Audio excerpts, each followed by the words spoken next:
Hello and welcome. I'm Dr. Daniel Call, and on behalf of CME Outfitters, I'd like to welcome you and thank you for joining us for today's educational activity titled CMV Prophylaxis in Kidney Transplant, Examining New Solutions to an Old Problem. Today's program is supported by an independent medical educational grant from Merck Sharp and Dohme Corporation, a subsidiary of Merck and Company. So to introduce myself further, I'm the Director of Transplant Infectious Diseases at the University of Michigan in Ann Arbor and the Director of our Infectious Disease Training Program. I'm very pleased to be joined today by an excellent panel who I'll ask to introduce themselves now.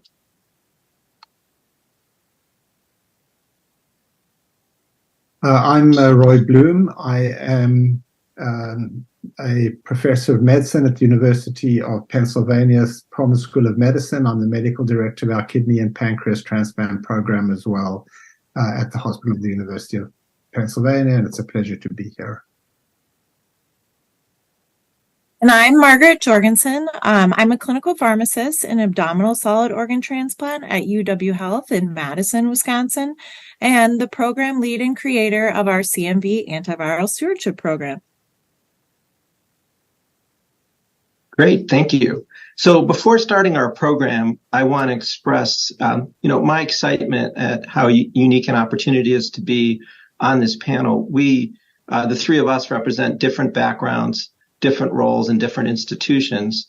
And really, we look at the topics being discussed today in a different way. And we know that everyone may do things a little bit differently based on the capabilities of their centers, their immunosuppression protocols, and other factors when it comes to CMV prophylaxis. So we really hope that this discussion can help provide you with a well-rounded perspective when it comes to CMV prevention and provide you with something unique to take back to your practice, no matter what role you work in. That's being said, let's look at our first objective of the day, which is to identify the current implications of CMV infection in kidney transplant recipients.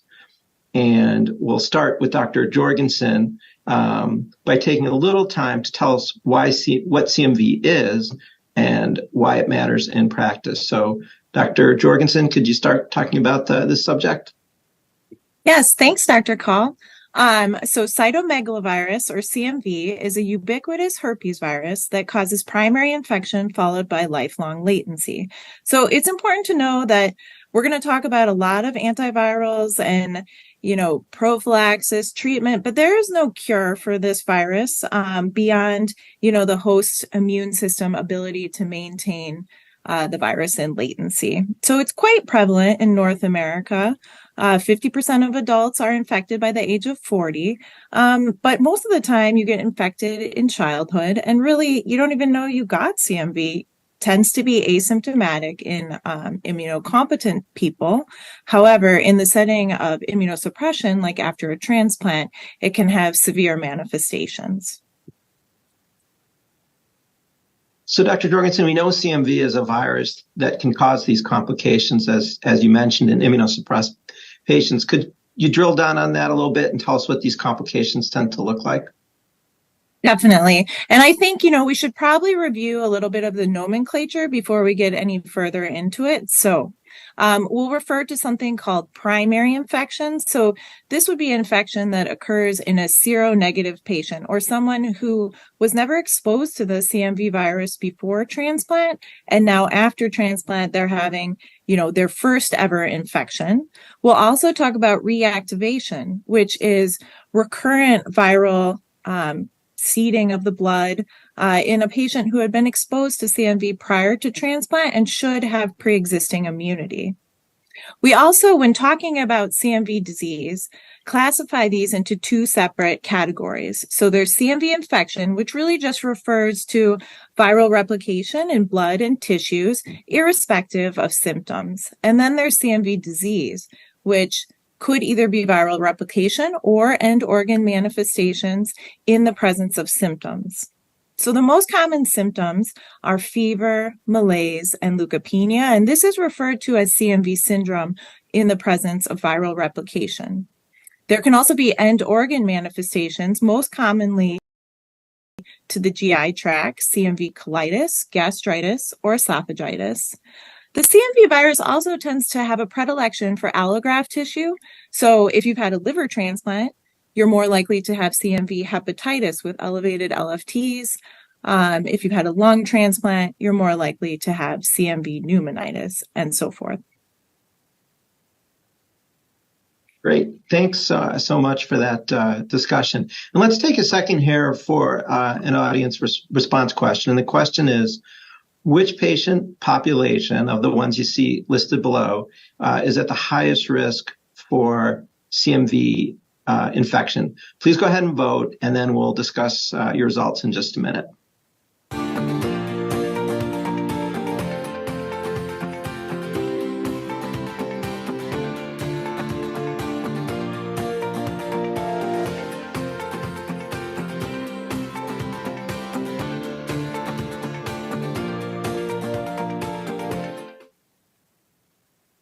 Great.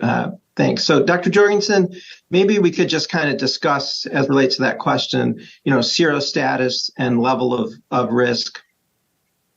Yeah, that sounds good. So, risk of CMV is evaluated based on serologies done at time of transplant. So this would be, had you been exposed to the virus before transplant or not?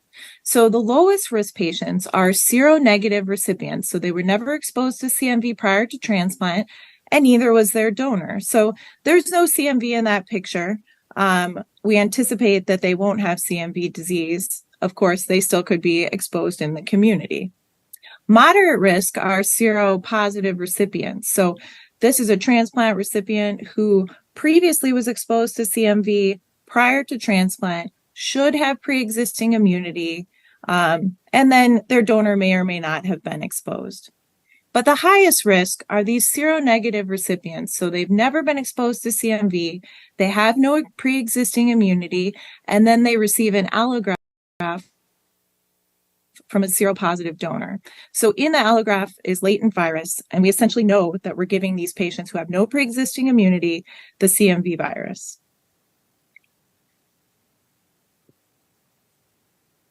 The reason sorry. Sorry, I didn't mean to interrupt you. Please go ahead.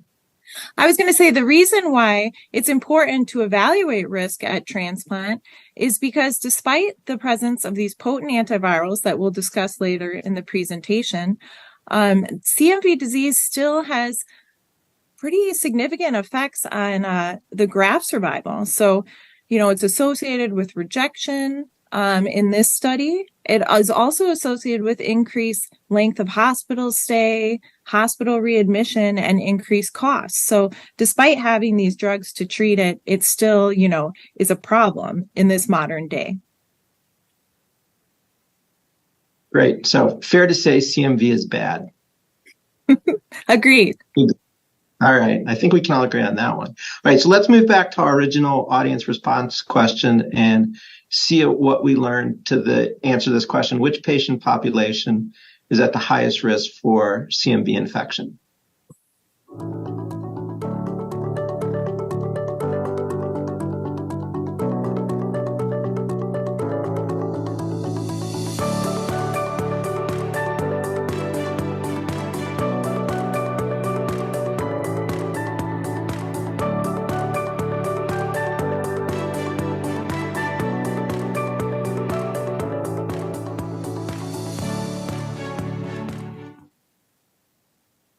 Okay, so what we see, so there's pre and post, and as Dr. Jorgensen explained, the highest risk is donor positive, recipient negative. So folks, as you stated, who are, we're giving them a good thing in the organ and often a bad thing in the CMV. And so you can see there was, you communicated that very well, because we went from 29% pre to 74% post. So let's move on now to objective number 2. And thank you so much, Dr. Jorgensen, for a great start to the program. In this section, we'll turn to the second objective, which is to develop an evidence-based individualized plan to optimize CMV prevention for kidney transplant recipients. So we'll move to Dr. Bloom. And Dr. Bloom, really to understand CMV prevention, we have to be familiar with the strategies that are commonly used, meaning either preemptive therapy or universal prophylaxis. And Dr. Bloom, can you introduce us to those concepts? Sure, thanks, Dan. So, of the two strategies, there is either the preemptive approach or PET. What this entails is weekly CMV nucleic acid testing monitoring for at least 12 weeks following the transplant. And then once a predetermined viral assay threshold is crossed, antiviral therapy is begun. Now, there's no current universal threshold that's defined for this. Different sort of thresholds have been published, often around 1,000, but that remains to be standardized on a universal basis. Besides the preemptive approach, there's also universal prophylaxis. And in this context, prophylaxis is usually given within 10 days post-transplant. The duration of the prophylaxis varies. It depends on the serostatus of the donor and recipient. So, for example, patients that are considered higher risk would get a longer course of it, whereas patients that are lower risk would get a shorter course of CMV prophylaxis. And even for the seronegative to negative donor and recipient pairs, they may not even need CMV prophylaxis per se. So just to compare prophylaxis versus preemptive therapy in terms of the pros and cons, or benefits and advantages and disadvantages, using a prophylactic approach, you're treating a whole population. So it's very uncommon or rare that you'll see CMV breakthrough, and so you don't usually see early CMV. On the other hand, with preemptive therapy, you will anticipate getting a lot of early CMV that you will then take an approach with preemptively treating. Regardless, both approaches are quite effective at reducing or preventing CMV disease. Late CMV, because you're prophylaxing during the early phase, is much more common with a prophylactic approach, whereas preemptive therapy, most of the patients who will develop CMV will develop it during that period, and so late CMV is less common. Resistance is uncommon with both approaches. Clearly, a prophylactic approach is easier to implement. So I work in a large transplant center where we transplant almost 300 kidneys a year. And for us, it's much easier to just say for everybody, we're going to use prophylaxis. It would be challenging for us to implement a preemptive approach. But certainly in a smaller scale program, or if you have the resources, I think it's a reasonable alternative. Prophylactic therapy, at least with valganciclovir, will prevent herpes and varicella virus, whereas obviously if you're not using any prophylaxis, you are going to need to still consider having some kind of preventive therapy for these two viruses. Other opportunistic infections are prevented by prophylaxis. The data is less common in preemptive approaches. The cost of the drug, obviously, if you're treating everyone with prophylaxis, you're going to assume that everybody will, that cost has to be borne, whereas with preemptive, you're only paying or covering the monitoring costs and patients who need to be treated. Overall, if you compare costs between the two approaches, there is data suggesting that if you account for everything, including developing CMV disease, there may not be a huge difference between the two approaches. Safety is always a consideration. Side effects from using prophylaxis, whereas if you limit it to preemptive, it'll be much less toxicity. Prophylaxis may prevent rejection, whereas this is largely unknown with preemptive therapy, and graft survival has not been shown to really differ between the two approaches. But as long as you treat CMV, there is a general improvement. So bottom line is, with screening for CMV using a preemptive approach, the less frequently you screen, the higher the rates of CMV, and the more likely that you'll have inferior graft survival versus universal prophylaxis. This is just a recently published study that compared a prophylactic and preemptive approach. It was a study from a single center in Europe. a randomized controlled trial, open label, included patients who were either recipient seropositive or donor positive recipient negative. Over the primary endpoint was the incidence of acute rejection. There was no significant difference at the end of 1 year post-transplant. Subclinical rejection, however, on a protocol biopsy at 3 months was a little more common or likely in the preemptive group. It was reduced by prophylaxis.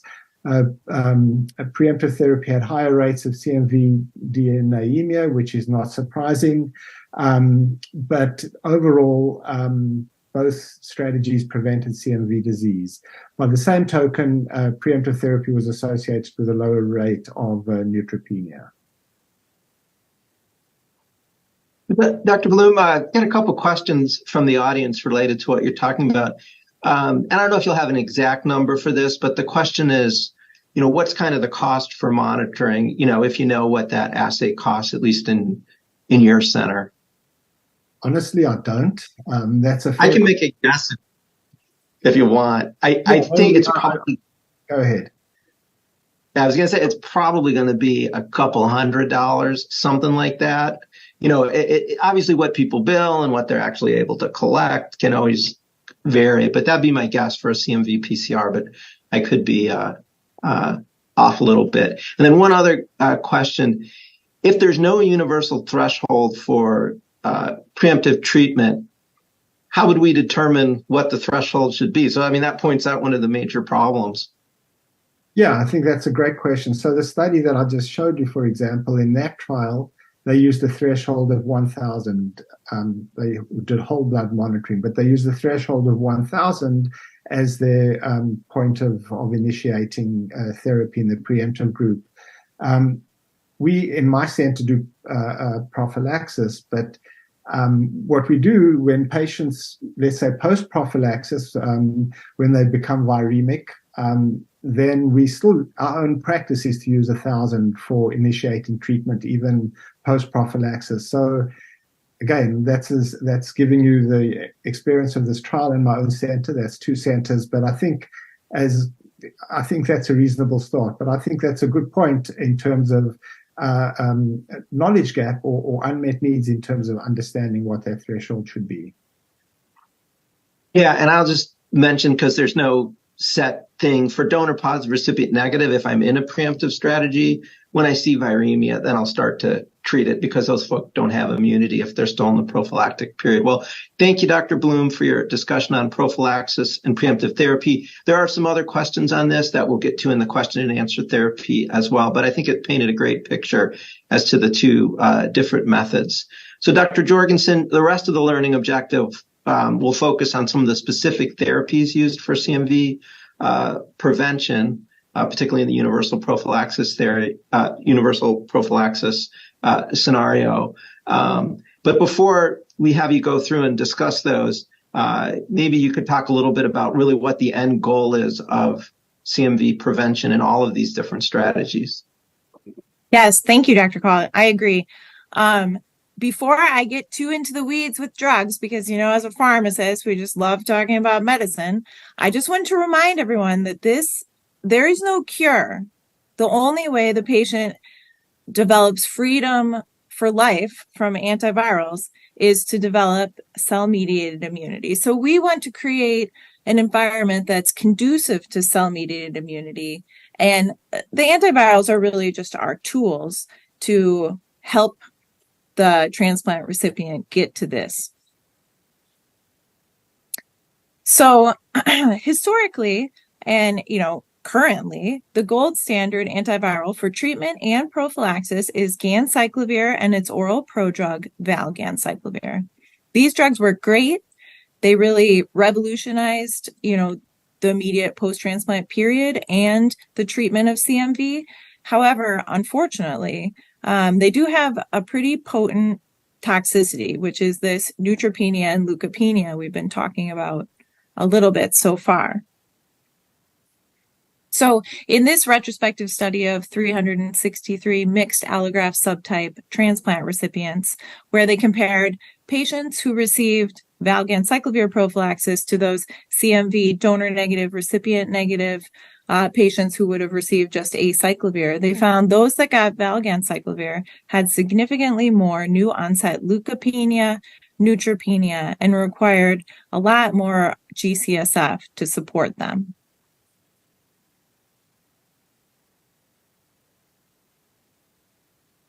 And, this myelosuppression is associated with a significant burden, mostly in as much as if you have a low white blood cell count and you're requiring GCSF, you may turn to reducing immunosuppression. So many times, especially in the high risk subset, you wouldn't want to reduce the dose of your universal prophylaxis, the valganciclovir, because that's associated with resistance.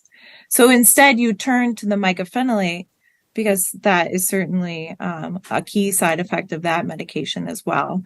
And then any mycophenolate reduction in the first year is associated with acute rejection. So, it's not the best option to deal with that toxicity. And I don't know if Dr. Bloom, you wanted to mention something about this as well. I was thinking we could maybe just do that during the discussion. Happily. Yeah, that'll be a great discussion topic. So thanks for that discussion about kind of the rock and the hard place that we get in this situation. We have another opportunity for the audience to participate with a response question. So the question is, which of the following is used for CMV prevention in high risk, so donor positive, recipient negative, as we discussed before, adult kidney transplants recipients, and is also associated with lower risk of leukopenia and neutropenia? So please go ahead and vote now. And as we did before, we'll talk about your results a little bit later in the presentation.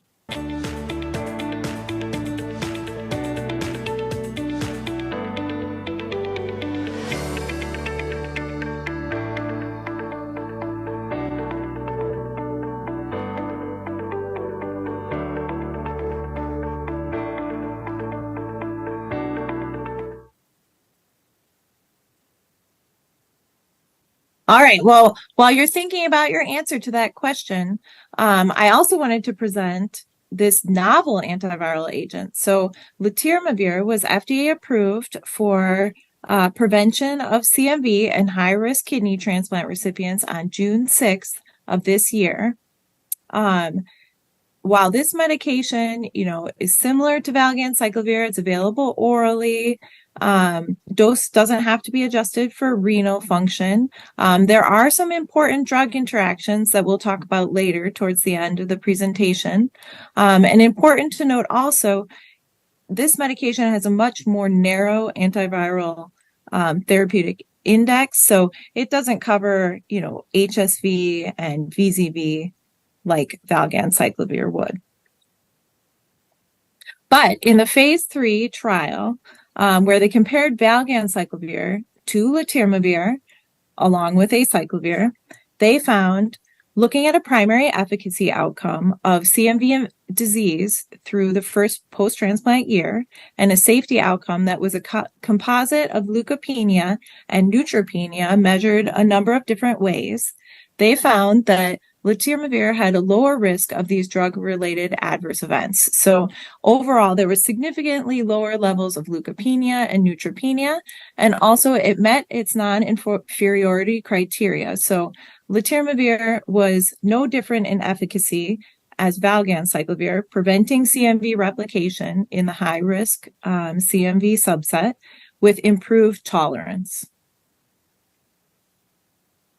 Great, thank you. So let's move back to our original audience response question and see what we learned. So to remind you, the question was, which of the following is used for CMV prevention in high-risk adult kidney transplant recipients and is associated with lower risk of leukopenia and neutropenia?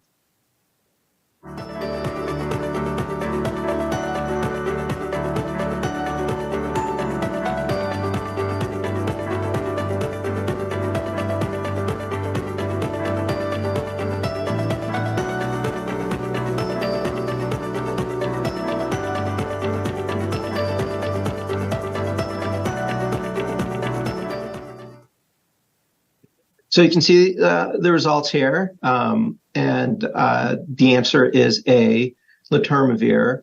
Maribavir is a drug that is approved for treatment of resistant or refractory CMV, but does not have any approval for prevention. Famciclovir is a drug that's sort of similar to valacyclovir. Acyclovir does not have activity against CMV, or not significant activity. And the same is true of acyclovir. Some activity, but not some that really would be that useful for CMV prevention.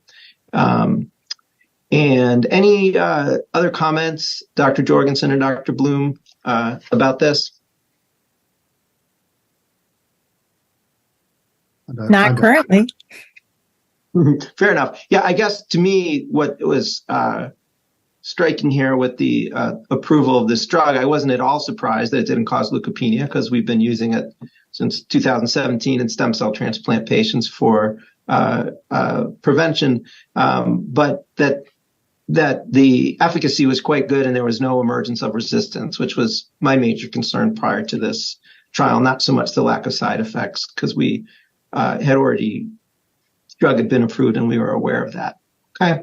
So what I thought was kind of interesting about it was there was some initial hope that because it doesn't cause such severe leukopenia and maybe, doesn't suppress replication as well, that during the 6-month prophylaxis, patients would have some subclinical replication that then would result in development of CMI.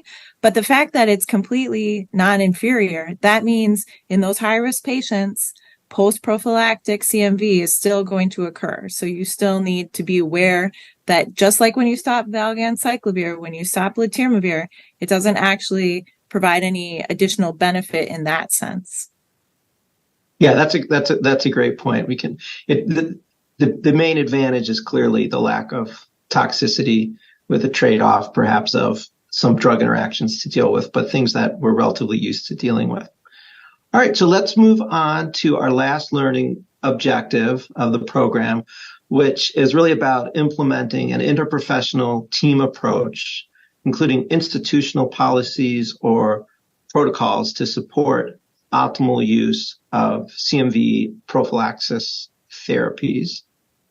And for this last objective, we plan on having discussions on different topics that really shape the protocols associated with our specific institutions. And we know that all institutions are going to be different and may be in different stages of thinking about their protocols since the approval of letermovir for this indication. So I hope our discussion can provide some benefit to those who are in that process. And we're all on this panel in different stages of that process.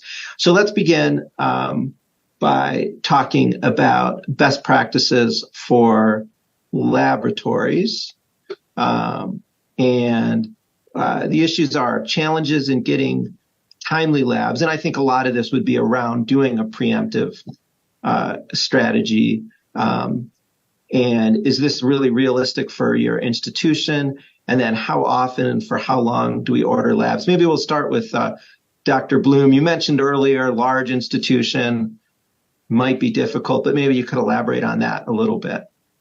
Yeah, so we're a large institution. We have patients, we get patients from, a radius of hundreds of miles from our center. And so, generally in managing these complications like CMV, we would like to have standardized lab. We're knowing that it's a plasma level and that it's in a lab that we understand and know the virology well. So I think, to have patients going to a local hospital where they send it out to a commercial lab, and it could take days or weeks, not weeks, but several days to come back. In our own center, we can usually get this done within 24 hours at the longest. So I think that's an issue, that is difficult. Most of our patients on a longer term basis beyond the first month are not coming back and forth to the transplant center to do their longitudinal labs. Preemptive therapy is therefore a little bit, as I mentioned, it's more challenging. Where we have done it, so where we've had to resort to it, say for cost purposes, because patients have not been able to have adequate insurance coverage to cover the costs of prophylaxis.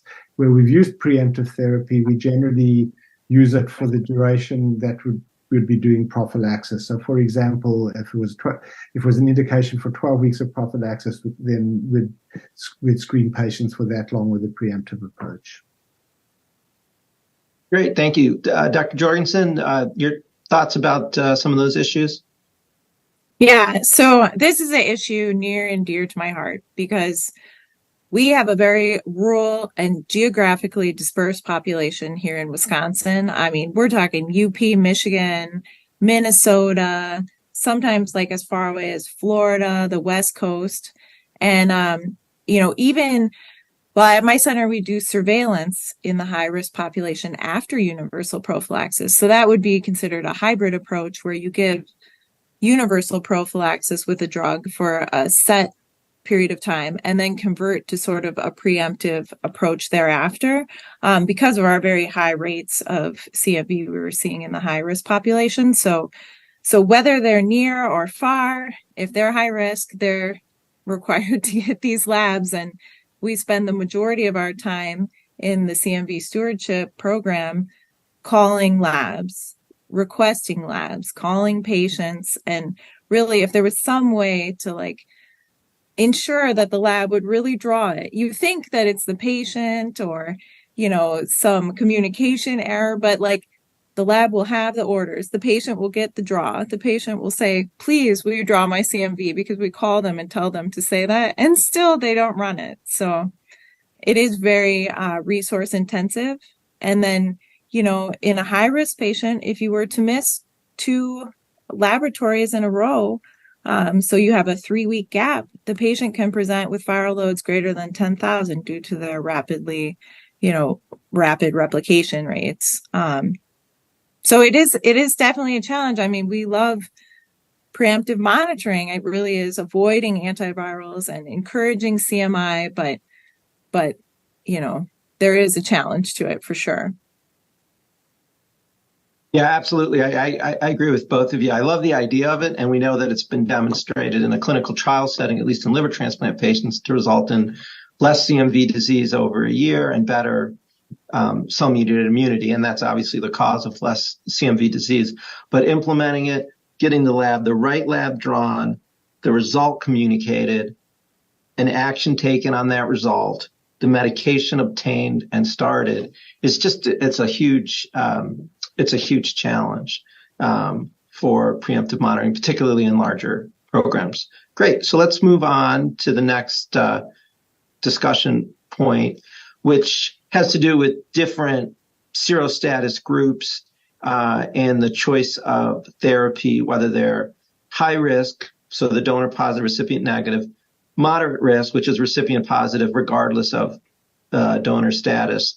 And then the category that sometimes scares me the most is the low risk, who are negative. And Dr. Bloom, do you have any comments about the choice of therapy in these different groups? So we typically use prophylaxis for 6 months in the high risk group, 3 months in the moderate risk, and then in the low risk group we just use valacyclovir for herpes and for herpes prophylaxis. Up until now, we've largely been using valganciclovir. We've used letermovir in a few patients. I know there's a question in the chat about valacyclovir. We've used that on very few occasions, again, usually related to insurance and co-pays for patients. The main issue there, I think, is the pill burden, with the valacyclovir. But we typically have been using valganciclovir dosed for kidney function. Great, thanks. And I don't want to be cryptic there when I said the low risk scare me the most, because low risk shouldn't scare you. The reason it scares me is because every year I get a person where, and this is a known problem, where the serology on the donor is incorrectly negative. They just have cleared their antibody or had it a long time ago, or a technical problem with the test. And then this person is unprotected. And actually, Dr. Jorgensen, I thank you. You fixed this problem for us, because we're going to start doing CMV PCRs and all these people at about 3 or 4 weeks so that we don't miss this problem. So I appreciate that. Also, I just want to add that sometimes donors get transfused that we don't realize, and they could be transfused even if they were naive. They get transfused with CMV tainted blood. Yeah, and there are studies that do CMI assays in people who are seronegative and are positive, which shows that they had CMV before. It's actually a potentially more sensitive test, or at least it picks up a different population. And I think I'll just mention in our center, we're very similar to where you are, Dr. Bloom, which is we do the 6 months in the high risk. And even if they get induction immunosuppression with something like thymoglobulin, we still do 3 months in the recipient positive and just something for herpes simplex and varicella zoster in the low risk, like acyclovir 200 twice a day or Valtrex. And we're also use letermovir right now. We're sort of moving into it in patients in whom there are problems associated with valganciclovir, which we'll be talking about later. Dr. Jorgensen, I know you are in a different place ahead of us, probably. Maybe you could talk a little bit about what you're doing. Yeah, so yes, definitely screening surveillance PCR. Can't recommend it enough. It just takes the edge off on those neg. You have a single misclassification and you pay for that for 1 to 2 years even to get them to clear it. And then the outcomes are terrible. So yes, 3-week PCR at their surgical follow-up and you're set. But so at my center, it was the same. We gave 6 months of valganciclovir to high risk, and we gave 6 months of valganciclovir to moderate risk if they, had lymphocyte depletion. And everybody got quite leukopenic, and it was horrible. And then we had to pull them off of it and put them on preemptive monitoring. And we already talked about all the troubles with that. So early on, we were using letermovir as a secondary prophylaxis agent, which of course is off-label. So we had some familiarity with it, and we're like, this is great. I mean, no leukopenia. You don't need preemptive monitoring. And, with the stewardship program, anything that makes our job easier, like not doing preemptive monitoring, is good. So we were really aggressive with updating our protocols when it was FDA approved to make letermovir our workhorse agent. So all patients of all serostatus, besides, of course, low risk, who still get acyclovir, will get letermovir on post-op day 1. You have to be cognizant of the drug interaction with tacrolimus. So it was very important to start it while they're inpatient after their transplant to account for, the effects it'll have on their tacrolimus. And then we continue it for 6 months per our original protocol. It is challenging to obtain it through insurance. You have to be really proactive. We're doing test claims, while they're in the operating room. Everyone requires a prior authorization. Many people require an appeal. And, in the high risk group, we do everything possible to get that patient on letermovir because we want to preserve the lymphocytes, for their surveillance phase when we have about 50% have a replication event. So in exchange for all the work you put in upfront and early, then you don't have to deal with all the work that's associated with really our next topic here, which is the leukopenia that we see so often, and that is often where Valcyte or valganciclovir is often a major contributor. So I think that's really what this gets at. When do we start prophylaxis? When do we discontinue prophylaxis? And I guess we can start with Dr. Bloom. What are the things you encounter? You're mostly using valganciclovir, whether it's cost or side effects that makes you have to come off that. So 2 things. We typically we use RATG in most of our patients. We use MMF at a 500 milligram twice a day dose, so we don't use higher doses of MMF or mycophenolate sodium. And then we use 450 milligram of valganciclovir for intermediate risk, and I mentioned earlier the 900 milligram for the high risk. And so one thing that we have known in our program, and it is a challenge, but for patients that are high risk who develop leukopenia, we never reduce the dose of the antiviral prophylaxis. So we may reduce MMF, we may hold MMF, we may increase, TAC or prednisone even a little bit, but we do not reduce or if someone's on a steroid withdrawal, or steroid avoidance, we may start them on a bit of prednisone, but we never reduce valganciclovir because of the concern of developing CMV, and you're basically converting them to a preemptive approach, and potentially putting them at risk for CMV. And while I do understand the benefits of potentially getting CMI, you have to weigh that up against the indirect risk of having rejection in patients who do develop CMV, as was shown in that study that I presented. So in patients who get profoundly leukopenic, we typically resort to using GCSF. We obviously we're used to it now, but it can be discomforting, and clearly if we could avoid having leukopenia, there's an advantage to that. Dr. Bloom, on behalf of your Transplant ID colleagues and pharmacists, we appreciate you not reducing the dose of valganciclovir, so we don't have to get a 4:30 on a Friday drug-resistant CMV. So thank you. I know you're not using the valganciclovir as much anymore, so I don't know, Dr. Jorgensen, if you have anything to add to that. Oh, well, certainly, because we don't have 100%, coverage through insurance. So patients certainly do need valganciclovir sometimes. And unfortunately, there are some high-risk patients that, they're over income for the patient assistance program through Merck. Their insurance copay is like $6,000, the price of the drug. So in those, we're not going to force them to buy it when their valganciclovir is like $300. So typically, we try to get people at least 90 days. So we're talking pre-impact duration. Because of an experience we had with de novo PEM in these high-risk patients, where it seemed like because of their lymphocyte depletion, they really couldn't mount CMI in the first 3 months. So all the replication events, weren't helping them. They were only hurting them. So we tried to get them to 3 months, at least 2 months. But if they do become leukopenic at that point, we will convert them to high-risk PEM with weekly CMV PCRs.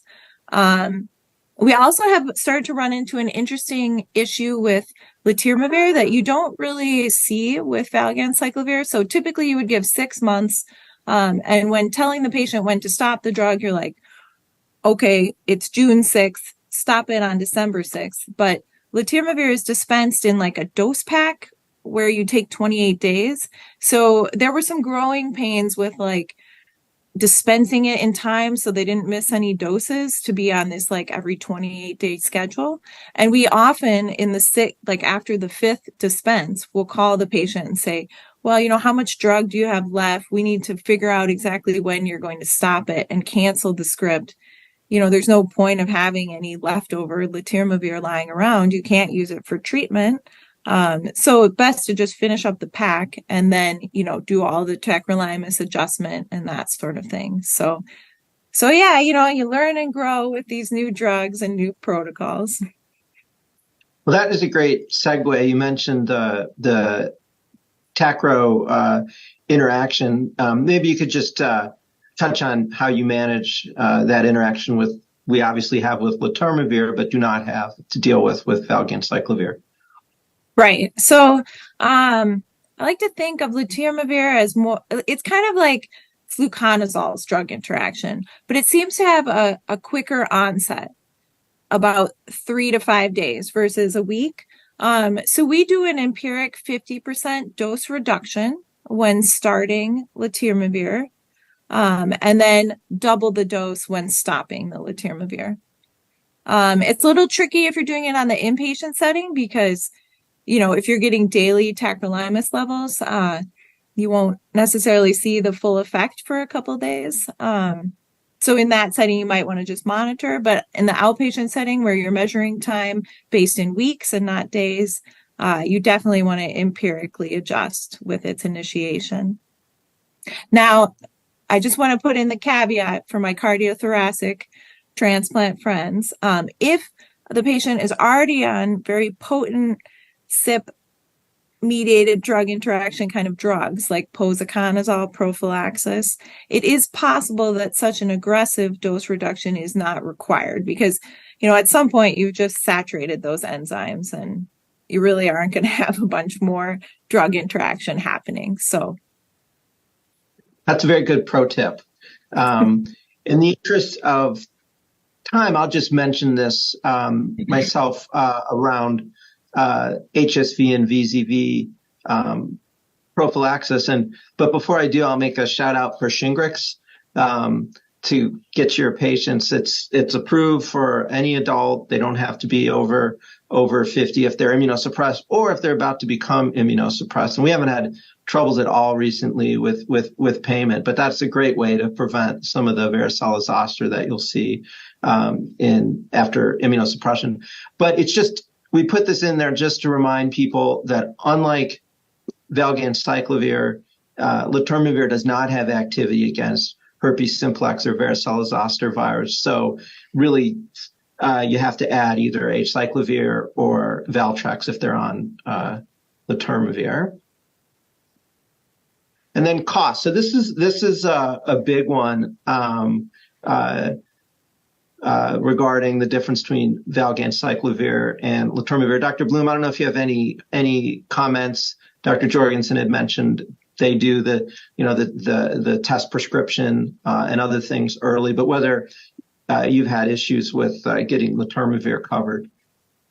So in the few patients that we've used it in thus far, we have not, but I know that it could be an issue. We've had issues over the years with valganciclovir. It's costly. So in general, when we have our financial coordinators try and anticipate these costs prior to the transplant. Yeah, Dr. Jorgensen, I don't know if you had anything else to add, regarding manufacturer programs or other avenues that you've used in your patients to help get letermovir covered. Right. So I just want to mention one thing quickly. Valganciclovir is still quite expensive. And the old patient assistance program that used to be available through Genentech has termed. So for the past year, that was no longer an option. And actually, that was a really great patient assistance program. It was easy to enroll in, and many patients would qualify. So we sort of started pivoting to letermovir last year when that ended. And I always try to remind coordinators and, the transplant team, if somebody can't afford Valcyte, preemptive treatment, the PEM approach is not great because you have to look at their risk for replication. So if they're high risk and you put them on PEM because they can't afford Valcyte, well, are they going to be able to afford treatment dose? Because 1 in 2 chance that they're going to need it. And then, the seropositive group in our data, we found that it was about 35%. So you're playing a little roulette with that. I mean, maybe you wouldn't have to buy it when you left the hospital, so you could save some money for your $200 prescription. But the cost is really tricky. Certainly taking someone off Valcyte prophylaxis when they have leukopenia, like, sure, we'll use the Valcyte if we have to. But the cost is tricky. And unfortunately, the patient assistance program through Merck is a lot more challenging than the old Genentech for Valcyte was. I mean, you have to obtain their income. They have to sign multi-pages of paperwork. They have to bring in a 1040 form that proves their income. They have to send in copies of their insurance cards. So it's funny because Merck has a great patient assistance with posaconazole, but for whatever reason, this letermovir one is a little bit trickier to get access to. So, we have a team that kind of does this investigation of benefits, but the pharmacist actually started taking it into our own hands to get these papers signed and things to try to move the process along, because we like to think, this valganciclovir exposure puts the patient at risk for some resistance, according to the guidelines, any exposure longer than 6 weeks. So, any exposure we can avoid by getting them this alternative agent that can't be used for treatment is worthwhile. And, we don't want them filling the valve site 3 times and then switching to letermovir, because you've sort of lost that benefit in that case. So all I can say is, a really proactive approach, and know that all the work you're doing up front will help you on the back end, but it is a lot of work. Well, thanks so much. That was really great practical advice. We have in the information that's available for our participant or viewers and participants. We have these top 10 commonly asked questions. Many of them go back and reinforce the points that we've already made. So to make sure that we have time for questions, we're not going to go through and specifically discuss these now, but they are available. And what we'll do is go ahead and start to answer the questions that are asked. So let's take a few of those. Dr. Jorgensen, I'll send the first one to you. Do you have to adjust letermovir if the patient is on Bela? You don't ever want to really adjust the letermovir. It would be adjusting the tacrolimus. So the letermovir dose, it's a pharmacist's favorite drug. You don't have to renally dose it. The dose is always the same, 1 pill a day. It's not too big. It's great and all that in that way. With belatacept, I would say if they're CMV high risk and it's like a, de novo belatacept post-transplant, maybe do a little CMV monitoring, because the only case of letermovir failure that we've ever seen was in the setting of belatacept induction with low-dose TAC and mycophenolate and pred, so a quad therapy kind of setting. So you just don't want your prophylaxis to fail when you already have this kind of high-risk scenario going on. But I would just say that there's actually a few studies now that show that belatacept can be associated with quite severe CMV and refractory to therapy CMV. So that's not a reason to not use letermovir, but I endorse that you need to monitor CMV closely in patients who are high risk. Yeah. Seropositive, we've had someone on preemptive monitoring and they'll replicate and then they come back down. You got to love that pre-transplant immunity.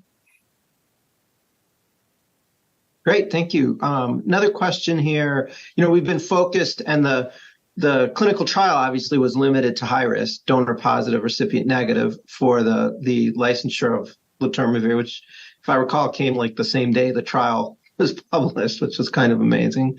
But the question is around moderate risk patients and whether or not you use letermovir for moderate risk patients. And as a side to that, whether there are more challenges for payment since it's technically not FDA approved for moderate risk. Yeah, so far, no.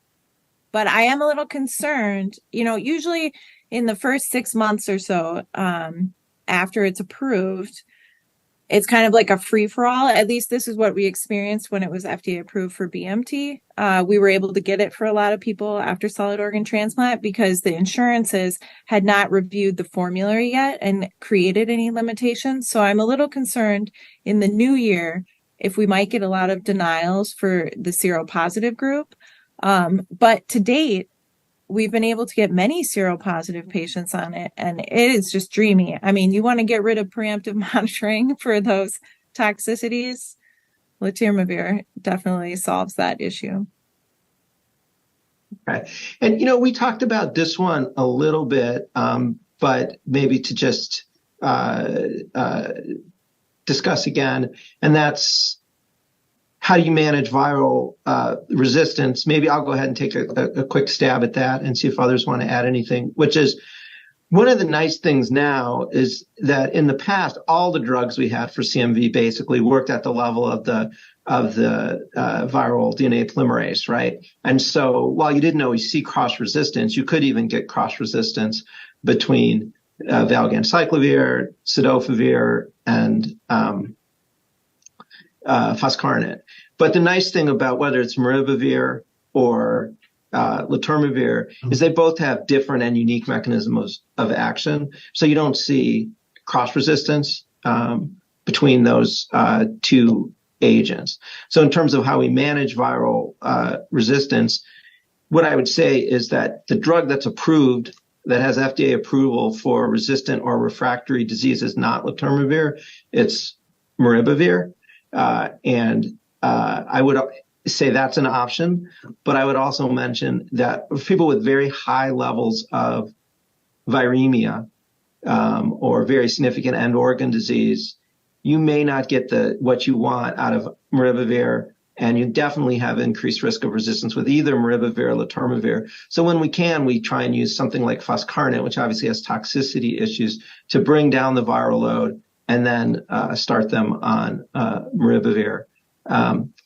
I don't know if Dr. Jorgensen or Dr. Bloom, if you have any comments about that. I know, Dr. Bloom, that's getting to the let the ID people deal with that issue, but that's more or less what we do, but I agree with you.